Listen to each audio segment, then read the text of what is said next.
You're on the clock. All right, put your lids down. So if we get this tape by your wallpaper. And we've only got 4 to do today. So ask questions, take notes. And we'll start with Grant. Whatever you want. All right, great. Good morning. Those of you who don't know me yet, I'm Grant, and this morning I'm going to be talking to you about Henry V and the Battle of Agincourt. Next slide, please. To give you a little context, the Battle of Agincourt took place during the 100-Year War in the year 1415. King Henry V of England was invading France to reclaim lands that were in contest between him and the King of France. So in late summer, he crossed the English Channel and landed at Harfleur, where he put the city under siege.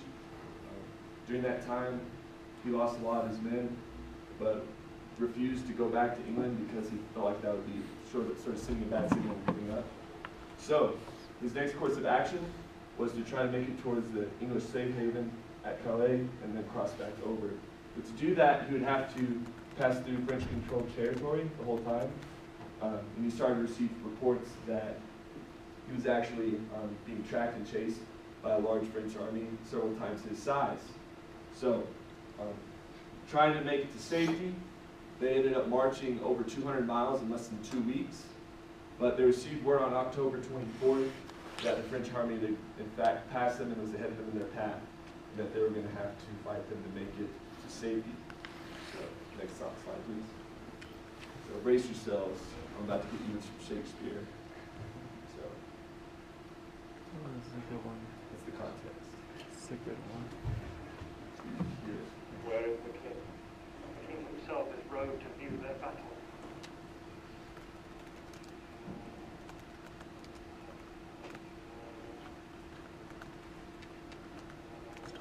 Fighting men. They have all 3,000. Right. That's 5 to 1. Recognize the face here in a second. Besides, they are all fresh. These are fearful arms. Oh, the prince now had here. But 10,000 of those men in England that do no work today. What's he that wishes so? My cousin Nice. Westmoreland? Now, my fair cousin, What's his we are marked to die. We are enough to do our country loss. Lockhart. And if to live, the fewer men, a greater share of honor. God will, I pray thee, wish not one man more. Brother, proclaim it, Westmoreland, through my host, that he which hath no stomach to this fight, let him depart. His passport shall be made, and crowns for convoy put into his purse. We would not die in that man's company that fears his fellowship to die with us. This day is called the Feast of Crispian. He that outlives this day and comes safe home will stand at tiptoe when this day is named, and rouse him at the name of Crispian. He that shall see this day and live old age will yearly, on the vigil, feast his neighbours and say, tomorrow is St. Crispin. Then will he strip his sleeve and show his scars, and say, these wounds I had on Crispin's day. Old men forget, yet all shall be forgot, but he'll remember with advantages what feats he did that day. Then shall our names, familiar in their mouths as household words, Harry the King, Bedford and Exeter, Warwick and Talbot, Salisbury and Gloucester be in their flowing cups freshly remembered.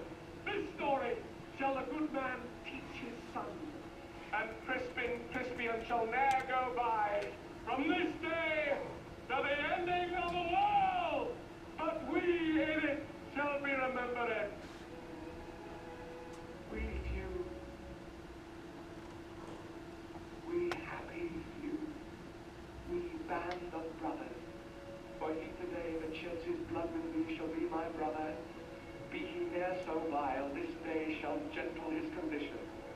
And gentlemen in England now abed shall think themselves accursed they were not here, and hold down manhood's chief, while then he speaks, the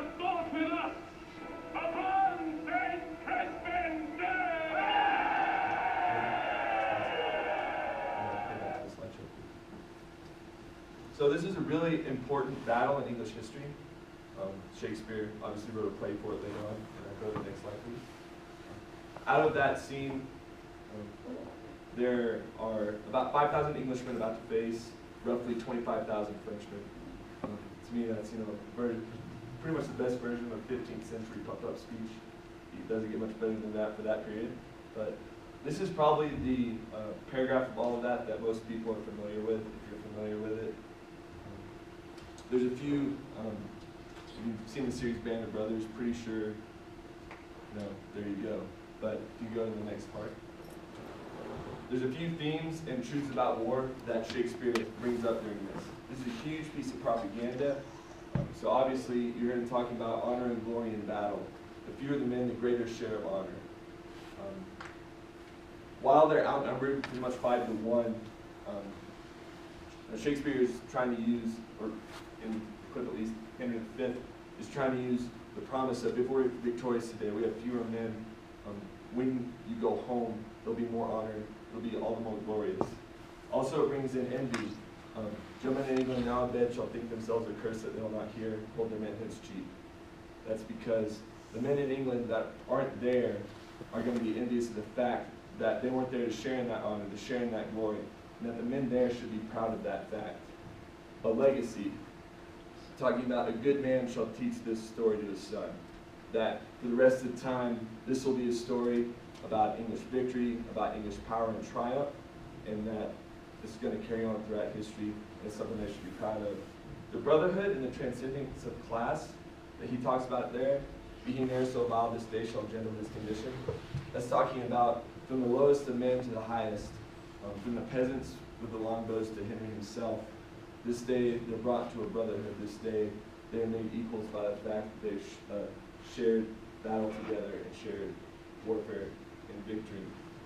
So, to me, it's interesting that Shakespeare would take this instance and put it in a play a few hundred years later. But the fact that it's still a very proud moment in English heritage. Anytime that they're victorious in battle, especially over the French, is going to be something that they want to hold on to. And throughout history, this is probably one of the most important and one of the most widely known and proudest moments in English history, warfare-wise. Next page, please. So the battle itself, those are the estimates of the men. And like I said, it was a combination of peasants and nobility. But basically, it was a slaughter. French knights charged the English lines, and archers flanking the sides were able to just cut them down on the muddy ground. And the English ended up being victorious despite the numbers. I believe the estimates according to the chroniclers is that the English lost 400 men, while the French lost upwards of 6,000 on that day. So while that in itself could be considered propaganda because historical accuracy, the numbers as far as how many French there were have ranged from 10,000 to 200,000. So that's pretty, that almost calls back to Greek epics, where they, enlarge the size of the numbers of the enemy to make the battle all the more glorious. So that's my speech. Does anybody have any questions?